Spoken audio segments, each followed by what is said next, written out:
Porn addiction yes, ये भी common है? ये भी कॉमन है.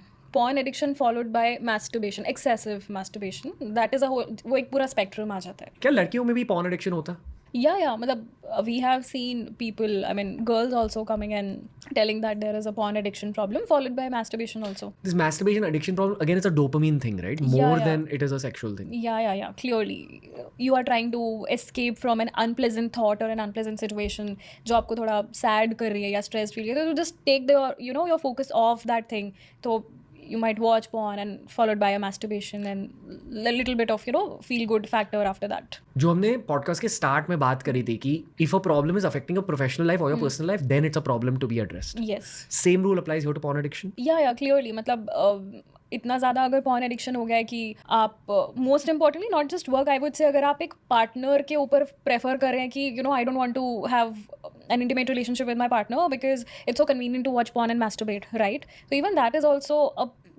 a point where आपको definitely consult करना चाहिए, क्योंकि ये आपके relationships में भी प्रॉब्लम क्रिएट कर रहा है. जो मैच्योर है, जो सॉर्टेड आउट है ना, मेरे आसपास ऑलमोस्ट कोई भी पॉर्न एक्चुअली नहीं दिखता.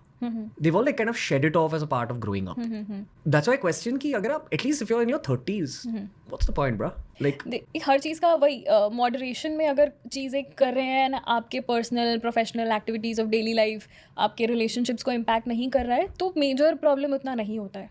But as and when progress होती हैं चीज़ें, तो सब चीज़ें खराब होने लगती हैं. हेल्दी इंटिमेसी एक रिलेशनशिप का कॉर्नरस्टोन भी होता है, या राइट? एंड फिर क्या हो जाता है ना, एज एंड व्हेन अगर आप सिर्फ पॉर्न के थ्रू ही अपना सेक्सुअल ग्रेटिफिकेशन पूरा कर रहे हैं, तो जो पॉर्न में तो बहुत अनरियलिस्टिक चीज़ें भी दिखाते हैं, अनरियलिस्टिक बॉडी शेप्स भी दिखाते हैं, है ना, बहुत सारी टेक्निक्स भी दिखाते हैं, which on a daily basis you might not be using it with the partner, या फिर आपके पार्टनर कंफर्टेबल नहीं है, तो वो जो पार्टनर सेक्स है वो तो बहुत बोरिंग लगने लगता है.